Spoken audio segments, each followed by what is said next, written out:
Hey guys, we're back with my 2022 Subaru BRZ. Today we are at M1 Concours in Pontiac, Michigan, and we're going to be testing out the new wheel and tire setup. We have a set of Bridgestone Potenza RE-71RS tires in 205/55 R16s on Enkei RPF1 wheels. Saves about 8 pounds per corner, a lightweight, street-friendly setup that I can also use on track. The goal with this wasn't for maximum grip, it was actually to kind of maintain some of the slip angle and playful character of this BRZ, while also being pothole friendly and something that I could run pretty much all summer on this car and do a few track days in. But still, let's see how this tire does. It's kind of a chilly morning, about 50 degrees Fahrenheit out. I've done a couple upgrades since our last track session here at M1. I dialed in some negative camber to the front end. We have about 1.4 degrees of negative camber right now. And we also have a set of DBA 4000 rotors, which should help a little bit with brake cooling. Again, we have RBF 600 fluid in there and Porterfield R4S pads up front, stock pads and rotors in the rear. I also just installed the 4.3 limited slip differential from a 2020 BRZ. So we'll be getting some impressions on what that's like on track here at M1 too. Should have slightly shorter gearing.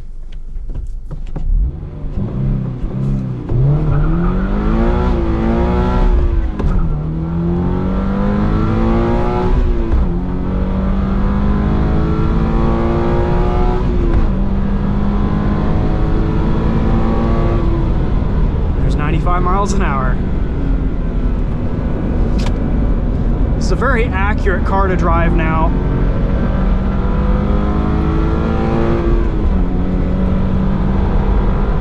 Usually when you add grip to a setup, it results in a little bit more understeer.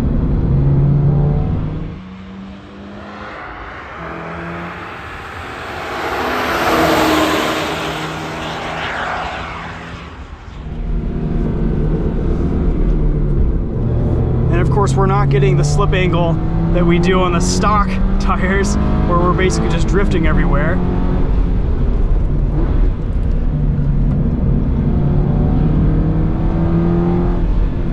These seem to heat up very quickly, so that's nice, especially considering how cold it is outside today. For only being 205s, grip feels pretty good. Again, if I wanted outright performance, I would have gone with a wider setup, 225s, 235s, 245s.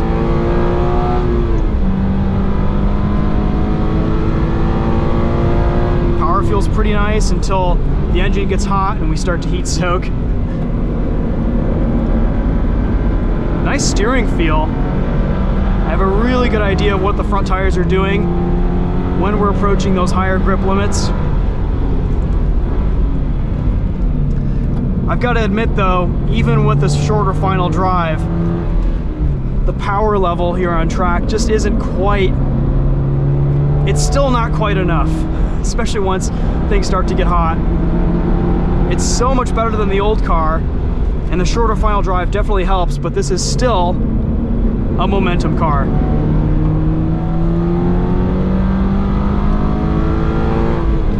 I also just got out of a 300 wheel horsepower Elantra N, so that might affect some of my driving impressions too.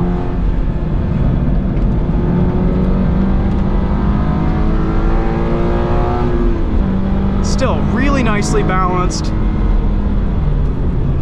Brakes feel okay. Again, a nice dual duty street and track setup, but not something I would recommend for most track work.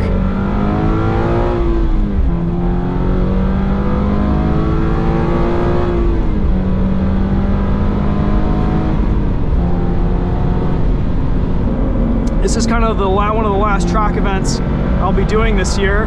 I really want to explore this in the winter, because I think that's always kind of been the most fun time to drive these cars.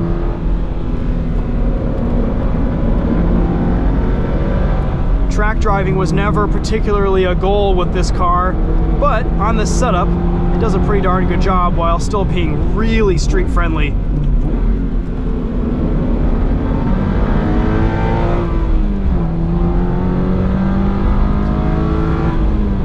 It's amazing how much little bit of negative camber on the front tires dials out most, if not all, of that understeer. Ah, this just grips and rips now. Not really feeling a lot of sidewall rollover on these 16s. This RE-71RS is a really impressive new tire. Before, when you used to only get about half a lap out of these things, now it just is consistent lap after lap. Granted, it is a colder day out today, but first impressions on track with this, it's a really nice setup. It's going to be fun on Gingerman too, where I can toss it around just a little bit more.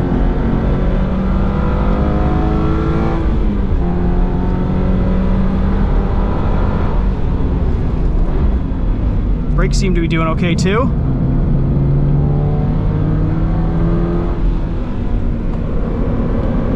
All right, guys, well, just some quick track driving impressions in the BRZ.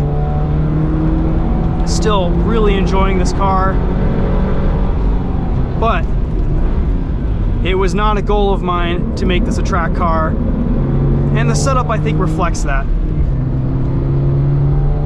If I did want to do some track driving in this, I'd probably change out the suspension, lower it, a little slightly more aggressive set of coilovers, stiffen things up, sway bars, and wider 17-inch wheels and tires.